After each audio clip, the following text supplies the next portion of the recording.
Hello, Ryan here, aka Mac, and welcome. The most recent monthly report for the Persistent Universe was released a couple of weeks ago, so let us delve in. As always, a huge thank you to all of my patrons and channel members, in particular to my latest patron Bretley, and to Red Bar Cheddar for upping their pledge. It is very much appreciated, thank you so much. So apologies for the delay in getting this video out, but we are here now, so get a drink, get some snacks and settle in. It's going to be quite a big one. First up, we have AI Features, who helped to bring the first release of creatures to the Persistent Universe. They also added the new ground alignment tech, which allows creatures to appear correctly situated when moving across the terrain, and the ability to attack in formation. And it is very wonderful to see Alpha 323 being the patch that brought fauna to the verse. They have been a long time coming, and they are fascinating to watch.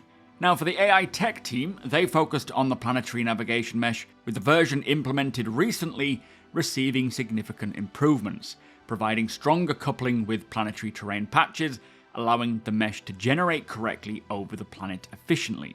They also improved generation response at lower frame rates, so that movement over planets in non-ideal performance scenarios results in acceptable nav mesh generation times. Also, the team optimized the multipath code as well to execute faster, and enabled failure detection code in the movement system to identify and fix situations where NPCs were standing on usables or out of the nav mesh. Hopefully, they can get rid of the NPCs standing on chairs, or at least one of the issues. I think there are multiple issues that can cause this, but hopefully they no longer do it. I can't say I've noticed in 3.2.3. Do let me know if they are still standing on chairs though. Now another key feature worked on was the Boyd system, which is used currently just for the Maroc birds in-game. The devs spent time improving the network synchronization and extending the system to support audio triggers from different agent states, with several optimizations also made to the overall code. So as I say, nice to see creatures finally making their way in. Of course, they are not finished yet, and I'm sure they will continue to not just polish each creature that we have individually, but also all the other systems that will help to bring them to life. And this is just the starting point. There will be many more creatures to come, starting in 4.0, I believe, with the Kazi Grazer, unless they have other ones to sneak in. Now, time was spent verifying multiple parts of the AI system, like some of the navigation code involved in the destruction of navigation links and navigation volumes when larger outposts stream out.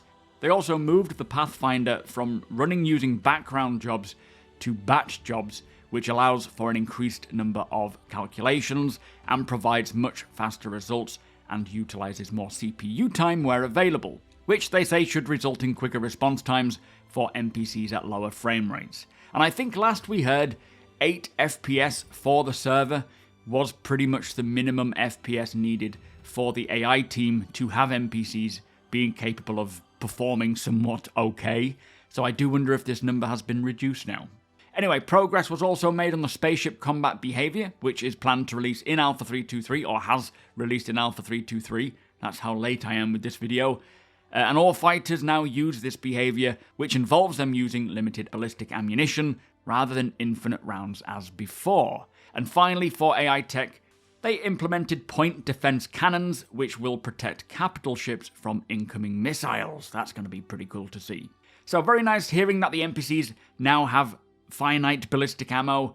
I'm not sure how often you will come up against an NPC using ballistics, although that's probably changed for 3.2.3. But they should be restricted by the same rules that players have, so that is good news. And from what I understand, NPCs or AI, flight AI in the verse, it's quite dangerous. Now next up we have the character art team, who began working on 2 specialist armors, reworked a utility armor, and supported requests for the character customizer, as well as continued working on creatures. The character concept art team continued developing specialist armors as well, and completed handoff sheets, and I'm really excited to see a much broader range of armors making their way in, from industrial to specialized combat armors, and all manner of support outfits as well, helping to push more choice when deciding on what to equip or use or pack, but also when you work together as a group, ensuring that you all complement each other and you don't all just take the same style loadout will be quite important, or at least give you the upper hand. Now, the hair team kicked off new hairstyles for Alpha 4.0 and undertook research and development onto fur. So fur is going to be quite an interesting addition, I feel, in many ways, from creatures who have fur coats to fur being a resource to gather, plus as a material in various types of armors or clothing, likely more on the frontier or in biomes that are particularly cold.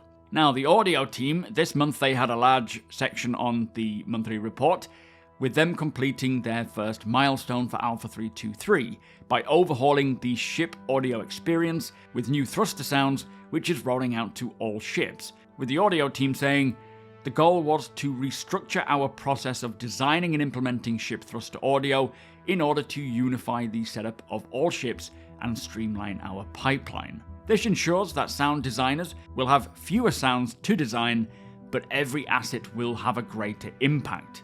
Our objective was to immerse our players in hard-hitting and reactive sounds, resulting in a memorable flight experience, whichever ship you choose to fly." Now, I am really happy to hear that the audio team is starting to roll out all of this crazy work that they have been doing in getting this new Claudius audio system developed.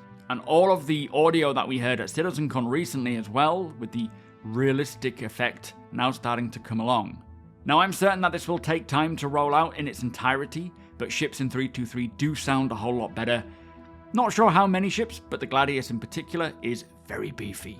The audio team are also using a shared and extensive set of game parameters that modulate different layers in a variety of ways. And this paired with a more extensive matrix of generic assets designed to fit manufacturers, classes, and sizes of ships as well, which results in a much more granular and interactive experience for the player while giving every brand a clear sonic identity, which is all supported by bespoke sounds made individually for every ship to give them all a unique flavour. So again, happy to hear that all of this is coming along, and I think when it refers to an extensive set of game parameters, it could be regarding things like the resource network and how they want all items and objects on board ships to emit their own sounds.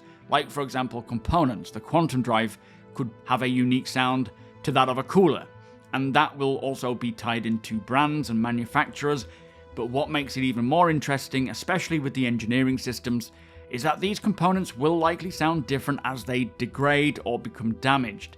So we will be able to tell if something is not functioning optimally just by the sound alone, if you are experienced enough. Now, for the vehicle audio team, the developers introduced a very early state of manufacturer-based soundproofing, meaning each brand will have a unique soundproofing profile heard when players are in the first person to further improve immersion.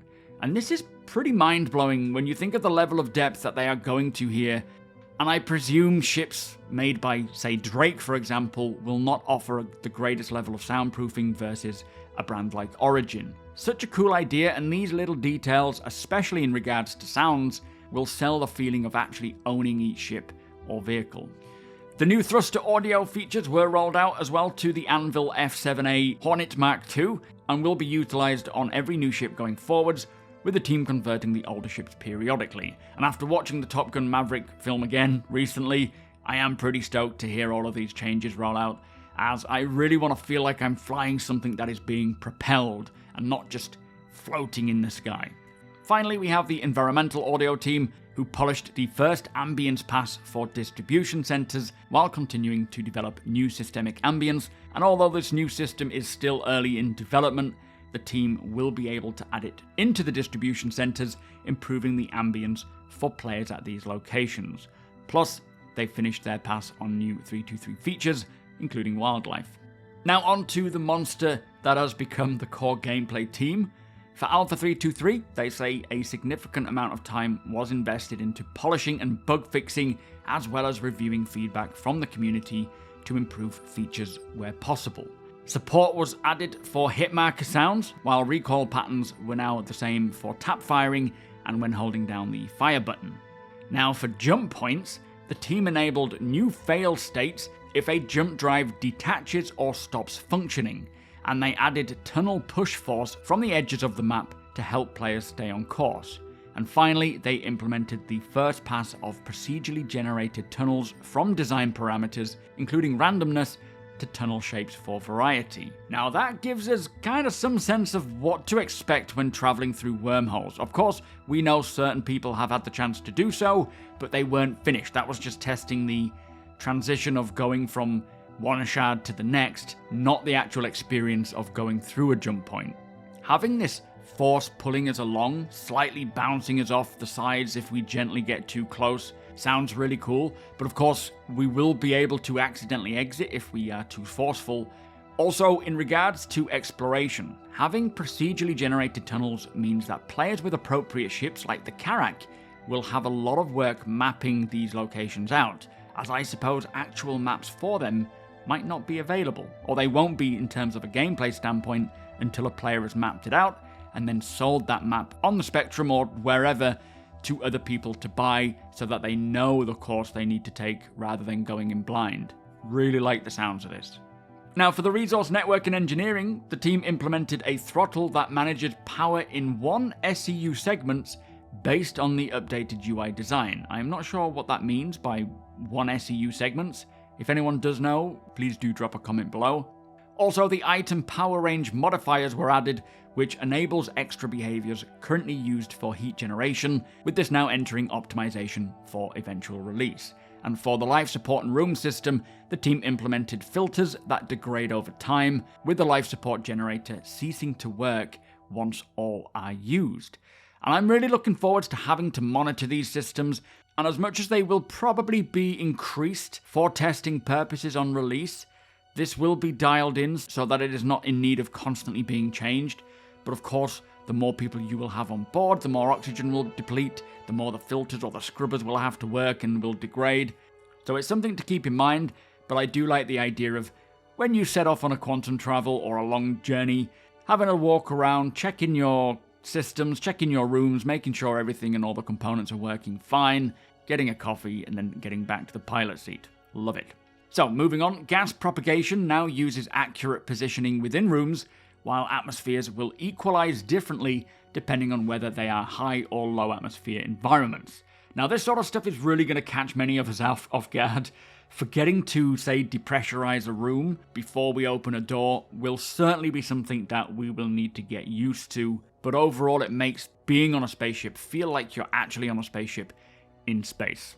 And I think that is going to be very important and needs to be heavily distinguished between being in a planet's atmosphere. So looking forward to that finally connecting and feeling that sense of dread when something goes wrong and you can't just get out of there. Now it also says the technical requirements for crafting were scoped out with design, and room system documentation was updated to enable other teams to better implement their work. So still a long way to go for the crafting system, but it's nice to hear it is underway. Most likely it's more of a on-paper kind of process right now, rather than a full-on generation in-game. Now April also saw work on the Maelstrom and radar and scanning feature, but unfortunately no more information was divulged, and Maelstrom is the name for the physical damage system. Further development was done on the Contracts Manager, with the team providing code support for cargo hauling missions, plus the ore missions were added back in which players can choose between objectives. So excited for when the proper cargo missions come along. They are going to be a lot of players' bread and butter missions, I think, including mine for a lot of time as well.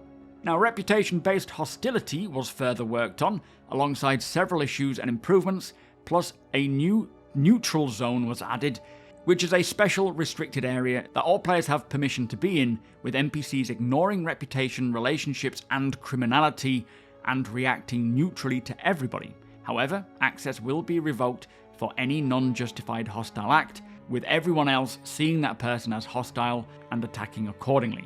It also says that in order to regain access to these locations, the offending player will need to exit the zone and wait a set amount of time before entering again, whereas remaining inside when hostile or entering before the allotted time will completely reset the timer.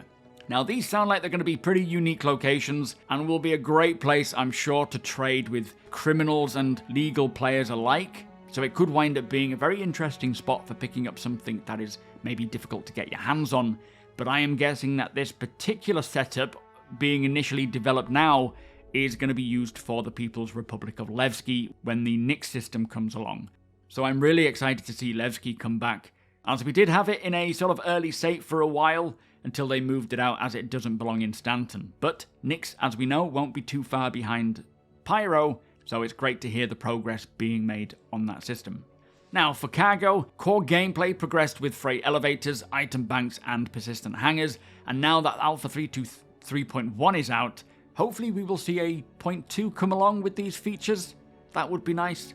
But finally, for Arena Commander, changes were made to Pirate Swarm's final wave, which now uses 2 Idris capital ships, and VoIP, or Voice over IP, and Mute Unmute were added back again.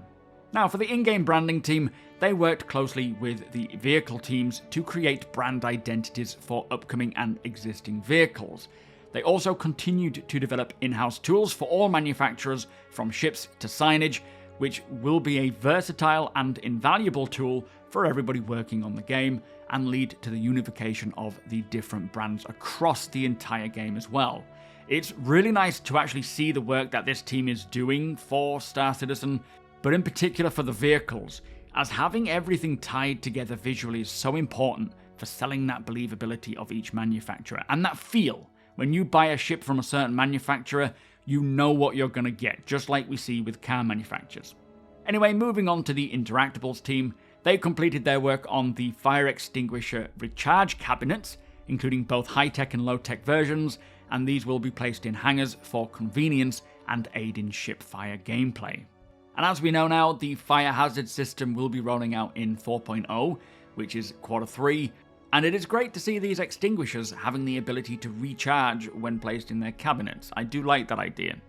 Now finally, for the Interactables team, industrial cargo containers had their final art passes, including branding and signage, giving them more credibility as container storage.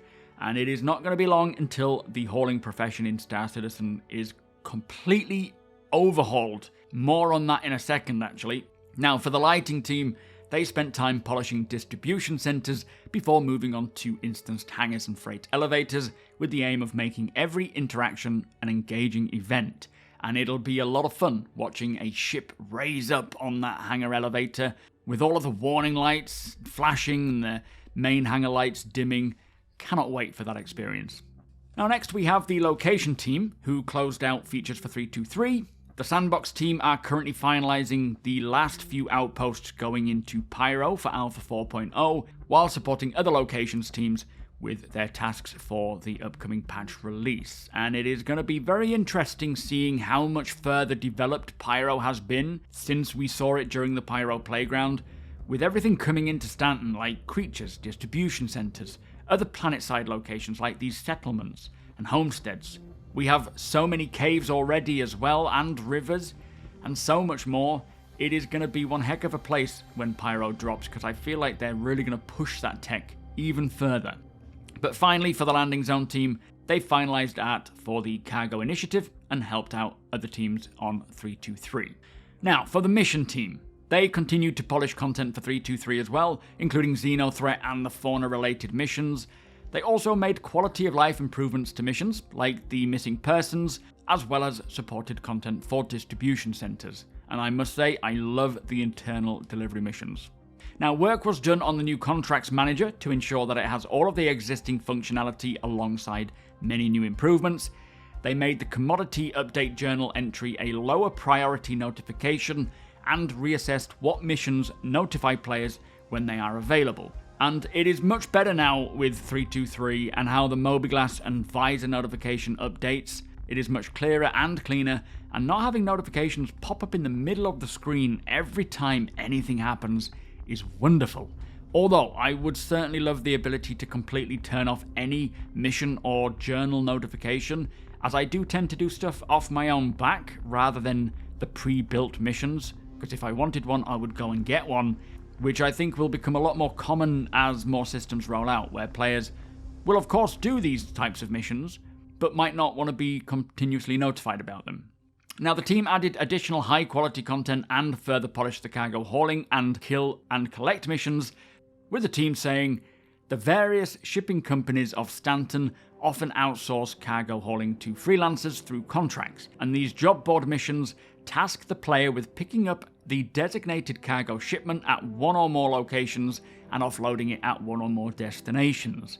At their core, these missions will test a player's knowledge of their ship's specs and their ability to weigh the time spent loading and travelling against the payout. They will see the player transport goods back and forth to various jump points, Leo stations, Lagrange points, landing zones, and distribution centres, and these goods will consist of various commodities and vehicles of real value. Interesting they mention vehicles, allowing players to get a rudimentary sense of what it is like to have a hauling career. Simultaneously, this represents our first step toward implementing the logistical structure of the verse in a tangible, playable form prior to a Quanta-Controlled system. Whew! That was quite a lot of information there, and as mentioned, it is the starting point of really shaping the hauling profession into a proper career path, but also getting hooked into the overall economy and quantum simulation. When that does happen, that is going to be a whole nother level. But very happy to hear them mention the Quanta-Controlled system, as it has been a few years now since Tony Zurevec has updated us on this, and I'm dying to hear more. But that is exciting stuff, which should be coming with the updates to a 323 point patch when we get the freight elevators, hangars, and so on. Now, moving on to the narrative team, alongside 323 stuff, they worked on Invictus and spent time working on cargo gameplay, providing UI and mission support. It looks like most teams are working on cargo in some fashion as well. The team also did a lot of planning and pre-production work for Star Citizen 1.0, detailing the scripts and assets that will be needed for its release, which includes looking at legacy work done in the game's early releases and analysing how best to update it to meet current standards. I mean, that is pretty crazy to hear, but quite obvious, I suppose. There is going to be a lot of work required to get the verse ready for 1.0 in all areas to ensure that it feels like a quadruple A game experience and not just a work in progress. And I am sure we will hear a lot more about this kind of work as we progress towards that magic 1.0 release from pretty much all the teams. Now, next up we have the online technology team, who completed their refactor of the social services backend, which also involved making updates related to server meshing. They also completed work related to easy anti-cheat in prep for enabling the enforcement sanctions, which is currently going through the final round of QA testing. So hopefully this will mitigate actual griefing and stop people from just being awful because they can. It'll be very interesting to see how that affects that kind of thing. The Live Tools team worked to ensure compatibility between the Network Operations Center in Hex and the modifications being made on the services side for version 3.2.3. And finally, they continued to enhance other internal development tools and provide support and maintenance. Now, moving on to the R&D team, who supported Alpha 3.2.3, for example, with the half-resolution render mode, which was updated to accompany the new cloud rendering improvements and the introduction of ground fog. This mode, they say, serves as a good compromise between quality and performance and will be superseded by the temporal render mode, which is still a work in progress. Now, for the tech design team, iteration was done on weapon balance and AI following director feedback, with an easier AI behavior being created for use in very easy, and introductory missions. As I say, I've heard the AI in 3.2.3 can be very difficult, so making sure that new players coming in aren't just going to be completely wiped out is, I suppose, quite important as well. A call to arms prompt was added to the elevator panels of multiple ships, and an issue preventing players from getting out of a bed in the MISC Freelancer was fixed as well. And for Arena Commander, work on the Resource Network game continued, including enabling doors without power to be openable, but not closable, to prevent players from being trapped. So I guess having the door actually open will be an emergency state as well, if you see it open, but if it is shut, you should always be able to open it. Now, moving on to the UI team, the Montreal-based team focused on the cargo feature and worked closely with core gameplay on the Resource Network, which included getting wireframes signed off, and they will begin creating mock-ups soon. Now, I believe the wireframe is referring to the internal mapping visual that we see to show off all of the components, the doors, the relay nodes and such, and how they are all connected together. And finally, we have the VFX team, who focused on bug fixing and working closely with the graphics and Planet Tech teams to ensure the supporting effects for water were working as expected and not too expensive. and together the water looks phenomenal. Well, there you go. That was a bit of a monster of a report. So much is going on in all areas, and the difference in size of the Persistent Universe report versus the Squadron report is astronomical. Things are really taking off this year, and with everything that has released already, what is on its way in the next patch, the point patches, and then 4.0, it really doesn't look like CIG are slowing down at all.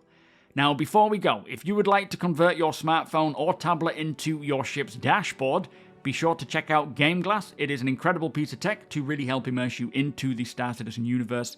Plus, you don't have to continuously rebind controls that you have set up with it whenever there is a new patch. Now, if you are interested in picking this up, be sure to follow the link below, which will provide you with a 5% discount, plus any purchase made does directly support my channel. So thank you so much in advance if you choose to do so.